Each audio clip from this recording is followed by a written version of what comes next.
സമയകൃത്യതയ്ക്കുള്ളിൽ നിന്നുകൊണ്ട് പ്രതിപാദിച്ചു തീർക്കാൻ പറ്റാത്ത ഒരു വിഷയത്തെപ്പറ്റി സംസാരിക്കുന്നതിൻ്റെ അസ്വസ്ഥതകളോടുകൂടി തന്നെയാണ് ഞാൻ ഈ സംസാരം ആരംഭിക്കുന്നത്.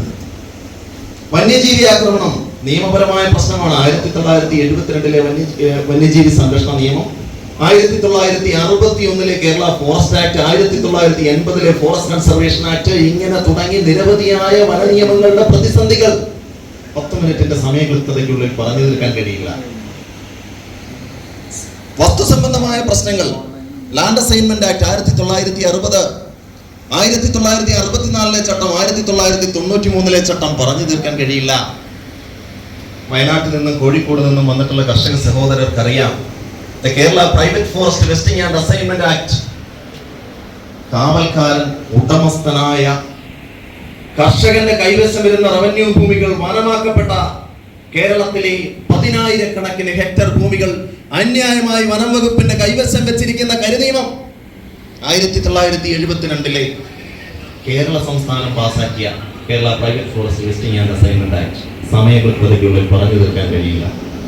അങ്ങനെ അനവധി നിരവധിയായ നിയമപരമായ പ്രതിസന്ധികളിലൂടെ കേരളത്തിലെ കർഷകർ കടന്നു പോകുമ്പോൾ ചെറുതും വലുതുമായ കർഷക സംഘടനകൾ ഉയർത്തുന്ന ആവശ്യങ്ങൾക്ക് എന്തുകൊണ്ടും മറുപടി ഉണ്ടാകുന്നില്ല. നമ്മൾ ഗൗരവമായി ചിന്തിക്കണം. എന്റെ സ്നേഹിതൻ ശ്രീ റസാഖ് ചൂരവേൽ, ഞങ്ങളൊക്കെ വളരെ വർഷങ്ങളായിട്ട് അടുത്ത് പല വേദികളിൽ സംസാരിക്കുന്ന ആൾക്കാരാണ്. എന്തുകൊണ്ട് ഇടുക്കി ജില്ലയിലെ ജനങ്ങൾക്ക് പോലും അവരനുഭവിക്കുന്ന പ്രതിസന്ധികളെ പറ്റി ഒരു അവബോധം ഉണ്ടാക്കി കൊടുക്കാൻ നമുക്ക് കഴിയുന്നില്ല? ഇവിടെ പിഴച്ചതാർക്കാണ്? എന്താണ് കേരളത്തിലെ പ്രതിസന്ധി? എന്താണ് പ്രത്യേകിച്ചും പശ്ചിമഘട്ട മേഖലകളിൽ താമസിക്കുന്ന ജനങ്ങൾ അനുഭവിക്കുന്ന പ്രതിസന്ധി? പ്രതിസന്ധി നിയമപരമാണെങ്കിൽ നിയമം ഉണ്ടാക്കുന്നത് ആരാ? നിയമമുണ്ടാക്കുന്നത് ജനങ്ങളാണെങ്കിൽ, ജനപ്രതിനിധികളാണെങ്കിൽ, ആ ജനപ്രതിനിധികളെ തെരഞ്ഞെടുക്കുന്നത് നമ്മളാണെങ്കിൽ, നമുക്ക് നിലനിൽക്കാൻ കഴിയാത്ത തരത്തിൽ നിയമങ്ങൾ ഉണ്ടാക്കുന്നതിന് ജനപ്രതിനിധികളെ തെരഞ്ഞെടുത്ത് വിട്ടോ? അതിന് വിരുദ്ധമായി ജനവിരുദ്ധമായ നിയമങ്ങൾ ഉണ്ടാക്കുമ്പോൾ എന്തുകൊണ്ട് അങ്ങനെ നിയമങ്ങൾ ഉണ്ടാക്കുന്നതിന് വേണ്ടി മൗനം കൊണ്ടോ കൈ ഉയർത്തിയോ സമ്മതം നൽകിയ ജനപ്രതിനിധികൾ ഒരു സോഷ്യൽ ഓഡിറ്റിങ്ങിന് വിധേയരാക്കപ്പെടാൻ നമ്മൾ എന്തുകൊണ്ട് ഒരു പൊതുബോധം സൃഷ്ടിക്കുന്നില്ല? കുഞ്ഞുണ്ണി മാഷിന്റെ ഒരു കവിതയുണ്ട്. ഒരു വിരൽ അന്യനു നേരെ ചൂണ്ടും നേരം മറുവിരലെല്ലാം നമുക്ക് നേരെ, ഒരു വിരൽ അന്യനു നേരെ ചൂണ്ടും നേരം മറുവിരലെല്ലാം നമുക്ക് നേരെ. എന്താണ് പ്രശ്നമെന്നറിയാമോ? ഇവിടെ പട്ടണങ്ങളിലെ ദന്തഗോപുരങ്ങളിൽ നിന്നുകൊണ്ട് മലയോര നിവാസികളായ കർഷകർക്കെതിരെ ഒരു പൊതുബോധം സൃഷ്ടിച്ചപ്പോൾ നമ്മൾ അവലംബിച്ച മൗനമുണ്ടല്ലോ, ആ മൗനത്തിന്റെ വിലയാണ് നമ്മൾ കൊടുക്കുന്നത്. സംശയമുണ്ടോ? നമ്മൾക്കെതിരെ കേരളത്തിലെ മലയോര മേഖലയിലെ ജനങ്ങൾ കയ്യേറ്റക്കാരാണ് എന്ന് വിളിച്ചു പറഞ്ഞപ്പോൾ നമ്മൾ മൗനം അവലംബിച്ചു. കേരളത്തിൽ വനം കുറയുന്നു എന്ന് പറഞ്ഞപ്പോൾ നമ്മൾ മൗനം അവലംബിച്ചു. വന്യജീവികൾ കുറയുന്നു എന്ന് പറഞ്ഞപ്പോൾ നമ്മൾ മൗനം അവലംബിച്ചു. തിരിച്ചു പ്രതികരിക്കാൻ തയ്യാറായില്ല. കാരണം പ്രതികരണം നമുക്കുള്ളതല്ലല്ലോ, നമ്മൾ ചെയ്യേണ്ടതല്ലല്ലോ. ഈ ബേർഡൻ യുവർസെൽഫ് എന്ന് പറയുന്നൊരു ടൈമുണ്ട്. അതായത് മറ്റുള്ളവരുടെ മുകളിലേക്ക് ബേർഡൻ വെച്ച് കൊടുക്കാതെ നമ്മുടെ മുകളിലേക്ക് ബേർഡൻ എടുക്കാൻ കഴിയുമോ? ഇതിന്റെയൊക്കെ ബാധ്യത ഏറ്റെടുക്കാൻ സ്വയം തയ്യാറാകുന്ന ഒരു സമൂഹമായിട്ട് കേരളത്തിലെ കർഷകനെ മാറ്റാൻ കഴിയുമോ? എവിടെയാണ് പ്രശ്നം? ഇവിടെ ഏതെങ്കിലും ദന്തഗോപുരങ്ങളിൽ ഇരുന്നു കൊണ്ട് ഞങ്ങളാണ് പ്രകൃതിയെ സംരക്ഷിക്കുന്നത് എന്ന് ഇന്നേ വരെ മണ്ണിൽ തൊട്ടിട്ടില്ലാത്തവർ അവകാശം ഉന്നയിക്കുമ്പോൾ അതിനെതിരെ തിരിച്ച് ഒരു കമന്റ് കൊണ്ട് പോലും മറുപടി പറയാനായിട്ട് തയ്യാറാകുന്നില്ലെങ്കിൽ ഇവിടെ എങ്ങനെ മാറ്റം കൊണ്ടുവരും? എന്തുകൊണ്ട് സ്വതന്ത്ര സംഘടനകൾ ഉന്നയിക്കുന്ന വിഷയങ്ങൾക്ക് പ്രതികരണം ഉണ്ടാകുന്നില്ല എന്നറിയാമോ? ഈ സ്വതന്ത്ര സംഘടനകളിൽപ്പെട്ടവർ പല വിധത്തിലുള്ള രാഷ്ട്രീയ പാർട്ടികളിൽപ്പെട്ടവരായിരിക്കും മിക്കവാറും ഒക്കെ. ഈ രാഷ്ട്രീയ പാർട്ടികളെ, മുഖ്യധാര രാഷ്ട്രീയ പാർട്ടികളെ സംബന്ധിച്ചിടത്തോളം അവർക്കൊരൊറ്റ ലക്ഷ്യമേ ഉള്ളൂ: ഇലക്ഷൻ, തിരഞ്ഞെടുപ്പ്, അധികാരം. ഈ തിരഞ്ഞെടുപ്പും അധികാരവും ഒക്കെ ഈ ഇലക്ഷൻ ഡിക്ലെയർ ചെയ്യുന്ന ആ ഒരു സമയത്തേക്ക് ഉണ്ടാകുമ്പോൾ മുഖ്യധാര രാഷ്ട്രീയ പാർട്ടികളിൽ നിന്ന് ഒരുമിച്ച് കൂടിയവർ, ഒരേ മുദ്രാവാക്യം ഉന്നയിക്കുന്നവർ തിരഞ്ഞെടുപ്പ് ഡിക്ലെയർ ചെയ്യുന്നതോടുകൂടി അതാത് പാർട്ടികളുടെ കുടക്കീഴിലേക്ക് തിരിച്ചു ചെന്ന് കയറും. എൻ്റെ വീട്ടിലെ പശു അടുത്ത പറമ്പിൽ പോയി പുല്ല് തിന്നുന്നു. കൃത്യമായിട്ട് കറവയുടെ സമയമാകുമ്പോഴേക്ക് തിരിച്ച് എൻ്റെ വീട്ടിലെ തൊഴുത്തിലേക്ക് വന്നു കയറുമെന്നുണ്ടെങ്കിൽ ഇവിടെ എൻ്റെ വീട്ടിലെ പശു അടുത്ത വീട്ടിലെ പറമ്പിൽ പോയി പുല്ല് തിന്നുന്നതിന് ഞാൻ ആശങ്കപ്പെടേണ്ടതായിട്ടുണ്ടോ? റസാഖ്, ഇവിടെ പ്രതിസന്ധി എവിടെയാണ്? ഇവിടെ കർഷകർ ഒരുമിച്ച് കൂടുന്നു, വലിയ ഭീകരമായ സമരങ്ങൾ നടത്തുന്നു, ആൾക്കൂട്ടങ്ങൾ ഉണ്ടാകുന്നു, മുദ്രാവാക്യങ്ങൾ ഉണ്ടാകുന്നു, മാറ്റപ്പെടണം, നിയമം മാറ്റപ്പെടണം. വലിയ വലിയ വലിയ മെഗാ റാലികൾ, ആയിരക്കണക്കിന് 10,000-കണക്കിന് ആൾക്കാർ പങ്കെടുക്കുന്നത്. പക്ഷേ പ്രശ്നം ഇവിടെ മുഖ്യധാര രാഷ്ട്രീയ പാർട്ടികളിൽ നിന്ന് തെരഞ്ഞെടുക്കപ്പെടുന്ന ജനപ്രതിനിധികൾക്ക് കൃത്യമായിട്ടറിയാം, ഇവിടുത്തെ മുഖ്യധാര രാഷ്ട്രീയ പാർട്ടികളുടെ നേതൃത്വത്തിന് കൃത്യമായിട്ടറിയാം, തിരഞ്ഞെടുപ്പ് ഡിക്ലെയർ ചെയ്യുമ്പോൾ ഈ മേഞ്ഞ് നടന്ന് സമരം ചെയ്യുന്നവൻ തിരിച്ചിഞ്ഞ് വന്നോളും. എന്നോടാർക്കും വിരോധമൊന്നും തോന്നരുത്, ഞാൻ ഇപ്പോൾ സ്വതന്ത്രമായിട്ട് സംസാരിക്കുന്നതാണ്. നിങ്ങൾക്ക് എതിരഭിപ്രായം ഉണ്ടെങ്കിൽ കൈ ഉയർത്തിയാൽ മതി, നമുക്ക് പിന്നീട് ഡിബേറ്റ് ചെയ്യാം. ഇതിന് വ്യത്യസ്തമായിട്ട് കേരളത്തിലെ 60% ജനങ്ങൾ ആശ്രയിച്ചു വരുന്ന കൃഷി സംബന്ധം അല്ലെ കർഷകൻ 60% വരും. അവനാണ് ഇവിടുത്തെ ഏറ്റവും വലിയ ഫോഴ്സ്. പക്ഷെ അവൻ ഉന്നയിക്കുന്ന പ്രശ്നങ്ങൾക്ക് പരിഹാരം കാണാൻ കഴിയുന്നില്ല. ചില മുഖ്യധാര രാഷ്ട്രീയ പാർട്ടികൾ ഉന്നത നേതാക്കന്മാർ പറയുകയാണ്, ഗാഡ്ഗിലായിരുന്നു ശരി. കേട്ടിട്ടില്ലേ? ഞാൻ കളവായിട്ട് പറയുന്നില്ല, ഗാഡ്ഗിലായിരുന്നു ശരി. അവർക്ക് വേണ്ടിയിട്ട് കൈ ചുരുട്ടി മുദ്രാവാക്യം ഉന്നയിക്കുകയാണ്. എന്ത്?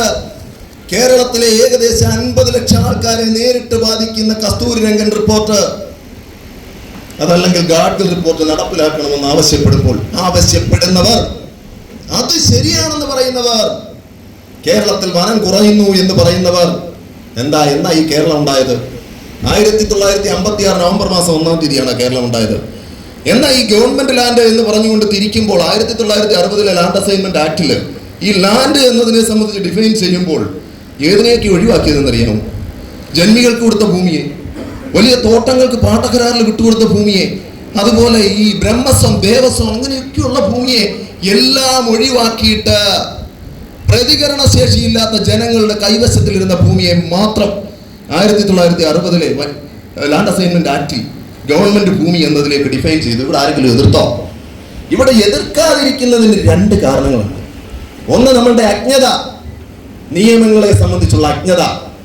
അടിസ്ഥാനപരമായി ഇന്ത്യൻ ഭരണഘടനയുടെ അടിസ്ഥാനത്തെ സംബന്ധിച്ചും അടിസ്ഥാന നിയമങ്ങളെ സംബന്ധിച്ചും കേരളത്തിൽ നിലനിൽക്കുന്ന നിയമങ്ങളെ സംബന്ധിച്ചും അതിന്റെ നിയമനിർമ്മാണത്തെ സംബന്ധിച്ചും അടിസ്ഥാനപരമായി പോലും പഠിക്കാൻ തയ്യാറാകാത്ത ഒരു വലിയ സമൂഹം.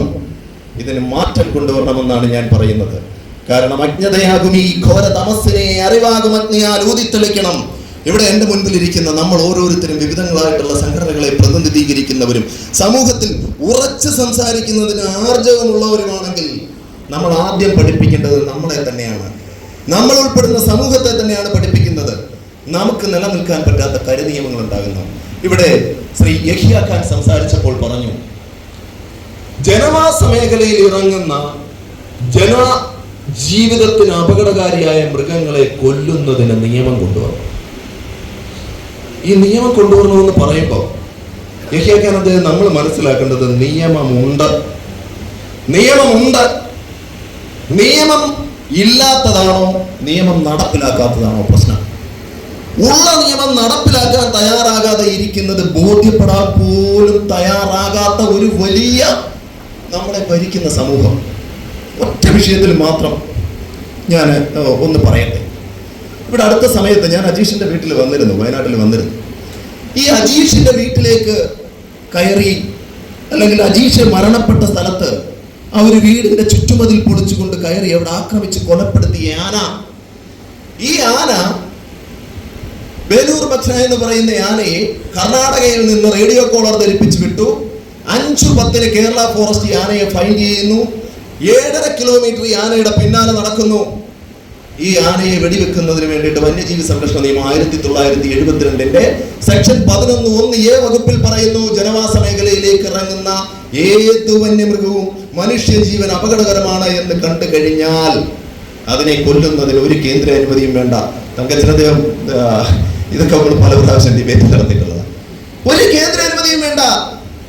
ഇവിടെ പലപ്പോഴും വൈകാരികമായിട്ട് ഇതിനെ എടുത്തുകൊണ്ടങ്ങ് പോവുകയാണ്. 7:10 അജീഷ് കൊല്ലപ്പെടുന്നത്. രാവിലെ 5:10 കേരളത്തിന്റെ അതിർത്തിയിൽ ഫൈൻഡ് ചെയ്ത കാട്ടാനയെ വെടിവെക്കുന്നതിന് വേണ്ടിയിട്ട് ഉത്തരവിടാൻ 7:10 ഒരാൾ മരണപ്പെട്ടപ്പോൾ പോലും കഴിഞ്ഞില്ല പോലും. കാരണം എന്താ പറഞ്ഞതെന്നറിയാമോ? ഈ കാട്ടാന ജനത്തിന്റെ ജീവൻ അപകടകാരിയാണോ അല്ലയോ എന്ന് തെളിഞ്ഞില്ല പോലും.